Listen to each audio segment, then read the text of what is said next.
નમસ્કાર મિત્રો, મારી યુટ્યુબ ચેનલમાં તમારું સ્વાગત છે. આજે આપણે વાત કરીશું ગામડાની દીકરી સાથે બનેલી એક સત્ય ઘટના વિશે. અમીષા હાઈવે પર શુભમની પૂરા 1.5 કલાકથી રાહ જોઈને ઊભી છે. એક એક પળનો વિલંબ એને ઉદાસ કરી રહ્યો છે. આજે સોમવારનો દિવસ છે. શનિવારે કોલેજમાં બંને મળ્યા ત્યારે શુભમે સોમવારના સવારે 10 વાગે અમીષાના ઘેર આવવાનું વચન આપ્યું હતું અને હાઈવેની ચોક્કસ જગ્યાએ ઊભા રહેવાનું કહ્યું હતું. અમીષાને શનિવાર બપોરથી જ બેચેની હતી. શનિવાર બપોર પછી શુભમનો ફોન અત્યાર સુધી બંધ જ આવતો હતો. આજે સવારે કોલેજમાં પણ તેની હાજરી નહોતી. તેના ફ્રેન્ડ સર્કલના મિત્રો પણ આજે કોલેજમાં ગેરહાજર હતા. પૂછવું તો કોને પૂછવું? છેવટે શુભમે કહેલ સ્થળે આપેલ સમય મુજબ અમીષા રાહ જોઈને ઊભી હતી. શુભમ પોતાની ગાડીમાં આ સ્થળેથી અમીષાને લઈને અમીષાના ઘેર જવાનો હતો. વિચારોના વમળામાં 1.5 કલાક પસાર થઈ ગયો, પરંતુ શુભમે દેખા ના દીધી. અમીષા એકદમ ગમગીની સાથે રિક્ષામાં બેસીને પરત ઘેર જવા માટે નીકળી. અમીષાને એકલી જોતા જ એના મમ્મી ભાર્ગવીબેને કહ્યું, કેમ બેટા એકલી છે? છોકરો કેમ ના આવ્યો? કોઈ પણ જવાબ આપ્યા વગર અમીષા સીધી બાથરૂમમાં ચાલી ગઈ. ફ્રેશ થવાનો ઘણો પ્રયત્ન કર્યો, પરંતુ એની ચિંતા અને ગમગીની દૂર ના થયા તે ના જ થયા. સોફા પર ફસડાઈ પડી અમીષા.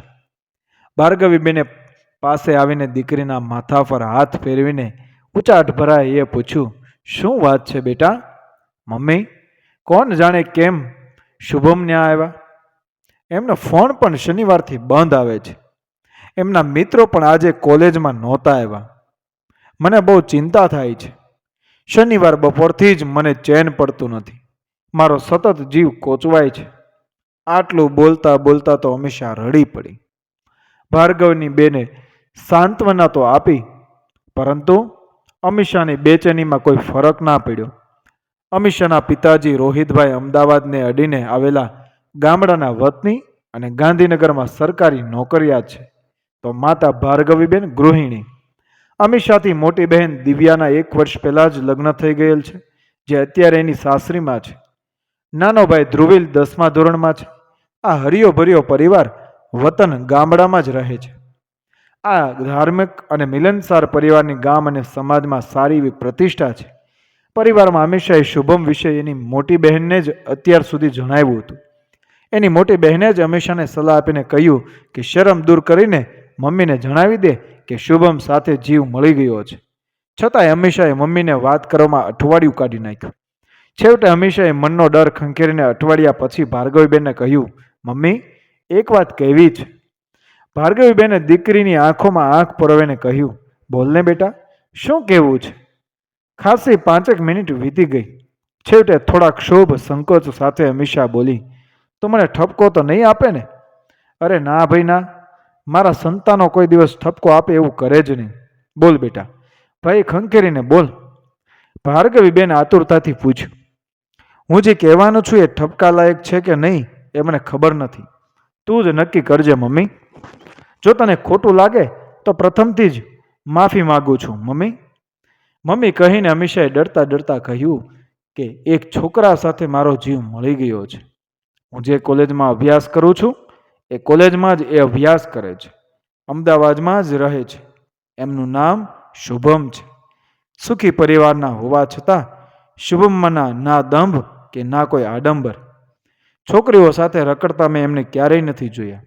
હું પણ કોઈ દિવસ એમની સાથે નથી ફરવા ગઈ કે ના કોઈ દિવસ નાસ્તો પાણી કરવા.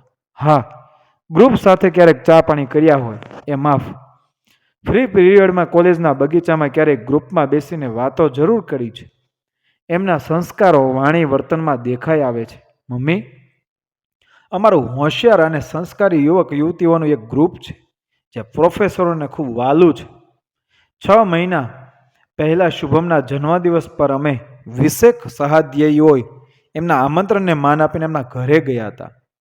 એમનો સાદગીભર્યો પરિવાર, એમની મમ્મીનો સ્વભાવ અને અમારી સૌની કરેલ આગતા સ્વાગતા ખૂબ જ વખાણવા લાયક હતા. બસ એ વખતે શુભમ સાથે કોની લાગણી બંધાઈ ગઈ.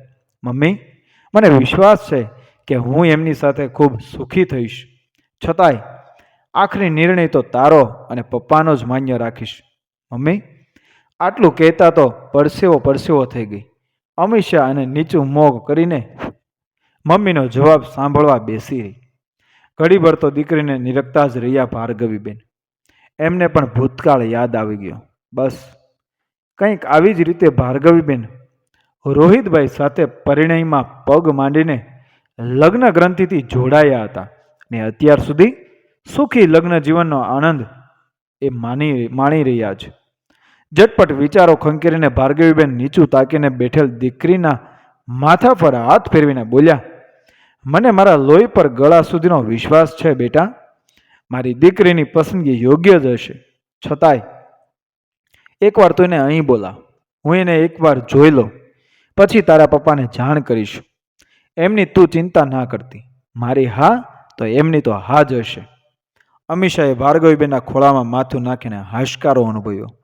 બીજા જ દિવસે શનિવારે શુભમને મળીને અમીષાએ બધી હકીકત જણાવીને ઘેર આવવા જણાવ્યું. પરંતુ શુભમને આવ્યો. સોમવારની સાંજે જમવાનો પણ કોઈ મૂડ નહોતો અમીષાનો. પ્રતિ અડધા કલાકે રિંગ કરતી રહી અમીષા, પરંતુ શુભમનો ફોન તો બંધ જ હતો. જેમ તેમ રાત્રિ પસાર કરીને સવારે કોલેજ જવા તૈયાર થતી દીકરીની સુજાયેલી આંખો જોઈને ભાર્ગવીબેનને પણ મનમાં ચિંતા પીટી. એટલે તો રવાના થતી દીકરીને ટકોર કરતા બોલ્યા, સાચવજે બેટા, ચિંતા ના કરતી, સૌ સારાવાના થશે. ઉચાટ ભર્યા જીવે અમીષા કોલેજ પહોંચી ત્યારે સૌ સ્ટુડન્ટ અને પ્રોફેસરો સભાખંડમાં હતા. ટાંચણી પડે તો પણ અવાજ આવે એવી શાંતિ પથરાયેલી હતી. અમીષા પાછલી હરોળમાં જઈને બેસી ગઈ. ત્યાં જ પ્રોફેસર ચાવડાએ એકદમ ગમગીન અવાજે કહ્યું, સ્ટુડન્ટ મિત્રો, ખૂબ જ ખેદ સાથે કહેવું પડે છે કે આપણા સૌનો લાડકો શુભમ આ દુનિયા છોડીને અચાનક ચાલ્યો ગયો. શનિવારે બપોરે એની ગાડીનો અકસ્માત સર્જાયો. ડૉક્ટરે ઘણા પ્રયત્નો કર્યા છતાં એને બચાવી ના શક્યા. રવિવારે તો એ બ્રેઇન ડેડ થઈ ગયો. વિશેષમાં આવા આઘાતજનક પ્રસંગે પણ એના મા બાપે એના અંગોનું દાન કરીને માનવતાનું ઉત્કૃષ્ટ કાર્ય કરીને શુભમને સાચા દિલથી શ્રદ્ધાંજલિ આપી. આપણે પણ 2 મિનિટનું મૌન પાળીને સદગતને સાચા દિલથી શ્રદ્ધાંજલિ આપશું. શ્રદ્ધાંજલિ આપીને સૌ ભારે હૈયે બહાર નીકળી રહ્યા હતા. પરંતુ છેલ્લી હરોળમાં બેઠેલ અમીષા ક્યારેય બેભાન થઈને ઢળી પડી એ તો 3-4 જણની નજર પડી ત્યારે ખબર પડી. તાબડતોબ 5-6 સ્ટુડન્ટો અને એક પ્રોફેસરે ઘણાય પ્રાથમિક ઉપચાર કર્યા, પરંતુ અમીષા ભાનમાં ના આવી.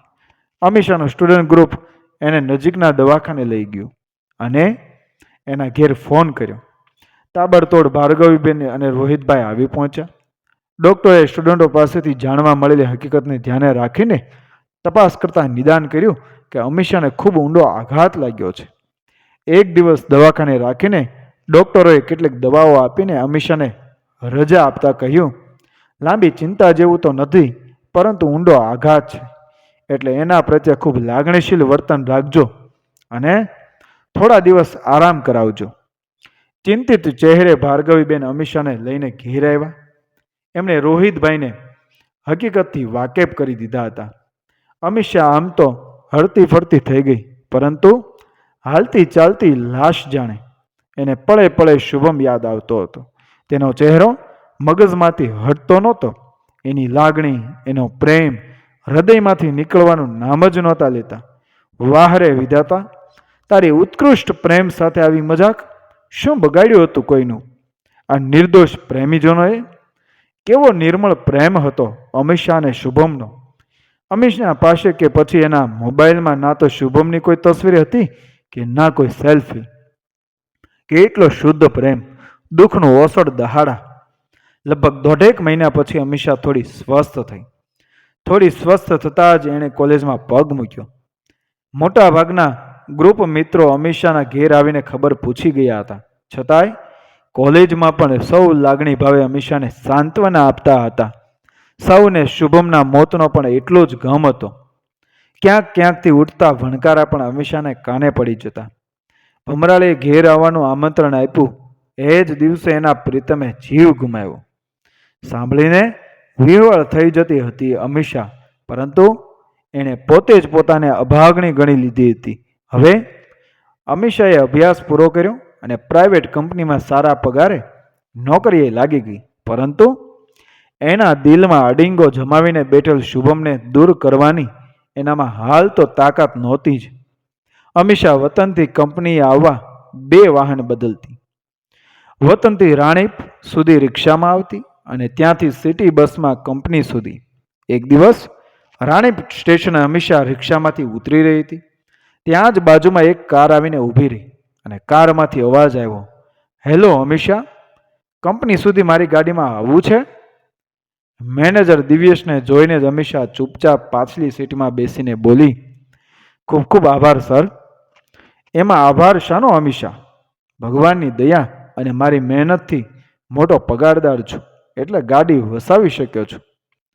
બાકી તો મારી મમ્મીએ સીવવાના સંચા પર લોહી પાણી એક કરીને મને અભ્યાસ કરાવીને પગભર બનાવ્યો છે. પપ્પાએ તો હું 10મા ધોરણમાં હતો ત્યારે જ આ દુનિયામાંથી વિદાય લીધી હતી. દારૂણ ગરીબીનો ભૂતકાળ મારી જિંદગી સાથે વણાયેલ છે અમીષા. અમીષા આગળ કંઈ બોલી તો ના શકી, પરંતુ એને અચાનક શુભમ યાદ આવી ગયો. શુભમ જેવી જ નિખાલસતા અને એવો જ મીઠો લહેકો અમીષાને દિવ્યેશના શબ્દોમાં પડઘાયો. અમીષાએ કંપનીમાં આવે 2 મહિના થઈ ગયા હતા, પરંતુ આજ દિન સુધી અમીષા અને દિવ્યેશની સીધી વાતચીત થઈ નહોતી. અમીષાને દિવ્યેશના શબ્દોમાં ગજબનું આકર્ષણ લાગ્યું, પરંતુ એ ચૂપચાપ જ બેસી જ રહી. એકાદ મહિનામાં તો આ રીતે 10 દિવસ દિવ્યેશની ગાડીમાં બેસવાનું થયું. અમીષા રાણીપ શિક્ષામાંથી ઉતરતી ત્યારે તેને દિવ્યેશ યાદ આવી જ જતો. અત્યારે દિવ્યેશ ગાડી લઈને આવે તો કેવું સારું, વિચાર આપોઆપ આવી જતો અમીષાને દિવ્યેશ એની તરફ રીતસરનો ખેંચી રહ્યો હતો. શાનું ખેંચાણ હતું એ અમીષાને કંઈ ખબર પડતી નહોતી. 2 યુવાન હૈયે એકલતામાં એક જ ગાડીમાં નજીક બેસતા એના પરિણામ સ્વરૂપ ખેંચાણ થતું હતું? ના, બિલકુલ નહીં. અમીષાને નજીકનો સહવાસ તો ઘણા પુરુષો સાથે થતો હતો, પરંતુ એના જીવનના વેરાણ રણમાં લાગણીનો અમીમય અહેસાસ કરાવીને કોઈ હૈયું એના હૈયાના પ્રેમના સ્પંદનોથી ભીંજવી શકે તે શક્ય નહોતું. કારણ કે શુભમના મોત પછી એની પ્રેમથી ભીંજાયેલ લાગણીઓ સુષુપ્ત અવસ્થામાં ચાલી ગઈ હતી. અમીષા ઘણું વિચારી રહી હતી, પરંતુ દિવ્યેશ પ્રત્યેના આકર્ષણનો એને કોઈ તાળો મળતો નહોતો. અમીષાને દિવ્યેશનું આકર્ષક વધતું જતું ગયું. બંને વચ્ચેનું અંતર ઘટતું ગયું. તેના મન અને હૃદય વચ્ચે સંઘર્ષ પેદા થયો. મન દિવ્યેશને સતત ઝંખતું હતું તો હૃદય બળવો પોકારીને કહેતું હતું, અરે ભૂંડી, શું આજ તારો પ્રેમ હતો શુભમ સાથેનો? તને લગરી શરમ નથી આવતી? જેના વિના તું એક પળ પણ રહી શકતી નહોતી એને ભૂલી ગઈ કે શું? શું દિવ્યેશ શુભમની તોલે આવે ખરો? ના, કદાપી નહીં. તો વળી એ જ હૃદય વલોપાત કરી ઉઠતું. જોઈ લે અમીષા, તને દિવ્યેશમાં પણ શુભમ જેવું જ દિલ દેખાશે. આખરે અમીષા દિલ હારી બેઠી. 3 વર્ષ પછી અમીષાના ચહેરા પર ભાર્ગવીબેનને નૂર દેખાયું. એના જીવનમાં ફરીથી નવી બહાર આવી જાણે. પરિવારમાં સૌને શાંતિનો અહેસાસ થયો, કારણ કે અમીષા પરિવારમાં સૌની સાથે ખુલ્લા મનથી વાતો કરતી થઈ ગઈ હતી. દીકરી એકદમ હવે સ્વસ્થ થઈ ગઈ છે એ જોઈને એક દિવસ ભાર્ગવીબેને શાંતિથી એને કહ્યું, બેટા અમીષા, તું કહેતી હોય તો ક્યાંક સારું પાત્ર જોઈએ હવે. અમીષાએ નિખાલસતાથી તરત જ ભાર્ગવીબેનને પ્રત્યુત્તર આપ્યો, મમ્મી, મારી કંપનીમાં જ મેનેજર તરીકે ફરજ બજાવતા દિવ્યેશને એકવાર જોઈ લો. તું કહે તો તું ને મારા પપ્પા એકવાર તેમના ઘરે જઈ આવીએ. એ જ રાત્રે ભાર્ગવીબેન રોહિતભાઈ સાથે ચર્ચા કરતા જણાવ્યું, ભગવાને આપણા પર મહેરબાની કરીને સુંદર મોકો આપણને આપ્યો છે. વાતમાં વિલંબ કરવા જોયો નથી. રોહિતભાઈ તો રાજીના રેડ થઈ ગયા. ગુમનામ દશામાં ચાલી ગયેલી દીકરી ફરીથી હસતી થઈ હતી. રવિવારે સવારે 10 વાગે દિવ્યેશના ઘેર જવાનો કાર્યક્રમ ગોઠવાણો. અમીષાએ ફોન કરીને દિવ્યેશને જણાવી દીધું હતું, તો રોહિતભાઈએ મોટી દીકરી દિવ્યા અને તેના પતિને પણ બોલાવી લીધા હતા. ધ્રુવીલને તો પોતાની લાડકી બહેન અમીષાના સંબંધની જાણ થતાં જ એ એકદમ ખુશખુશાલ હતો. બરાબર 10:30 વાગે દિવ્યાની ગાડીમાં સૌ દિવ્યેશના ઘેર પહોંચી ગયા. દિવ્યેશ પોતાની માલિકીના ફ્લેટમાં રહેતો હતો. પરિવારમાં તો એ અને એની મા માત્ર 2 જ જણ હતા. ફ્લેટમાં પ્રવેશતા દિવ્યેશ અને એની માએ મહેમાનોનું ભાવભર્યું સ્વાગત કર્યું. સૌએ બેઠક ખંડમાં બેઠક લીધી. ત્યાં જ અચાનક અમીષાની નજર દિવાલ પર પડી. સુખડના હાર ચડાવેલ 2 તસવીરો ભીત પર ટીંગાયેલી હતી. એમાંથી એક તસવીર પર અમીષાની નજર સ્થિર થઈ ગઈ. તે એકદમ વિહવળ થઈ ગઈ. થોડી વાર પછી તંદ્રાવસ્થામાં બોલતી હોય એમાં બોલી ઉઠી, દિવ્યેશ, આ ડાબી બાજુની તસવીર તમારા ઘરમાં? શું સંબંધ હતો એમની સાથે તમારે? ભાર્ગવીબેન પાસે આવીને અમીષાને બાથમાં લીધી અને ચિંતાગ્રસ્ત ચહેરે બોલ્યા, શું વાત છે બેટા? કોની તસવીરની વાત કરે છે બેટા? પરંતુ અમીષા તો લાવી રહી હતી. જવાબ આપ્યો, દિવ્યેશ, આ તસવીર તમારા ઘરમાં કેમ છે? દિવ્યેશ ઝડપભેર અમીષા પાસે આવીને બોલ્યો, અમીષા, એ મને નવજીવન આપનાર અમર આત્માની તસવીર છે. એ મને નવજીવન આપનાર પુણ્યશાળી આત્માના ખોળિયાનું નામ શુભમ હતું. અમીષા, એ પુણ્યશાળી જીવ તો આ દુનિયામાં નથી, પરંતુ એમનું હૃદય મારી છાતીની ડાબી બાજુ ધબકી રહ્યું છે. અમીષા. દિવ્યેશના મોઢેથી શુભમ નામ સાંભળતા સૌની ગરદન ટટાર થઈ. બધા શુભમની તસવીરને એકીટશે જોવા લાગ્યા.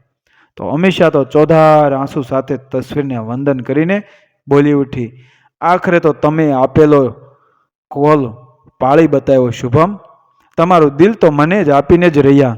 મિત્રો, વિડીયો પસંદ આવે મારી ચેનલને સબસ્ક્રાઇબ કરો, ફોલો કરો, શેર કરો. મળીએ આવી જ ઘટના અને વાર્તાઓ સાથે આગળના વિડીયોમાં. જય શ્રી કૃષ્ણ. રાધે રાધે.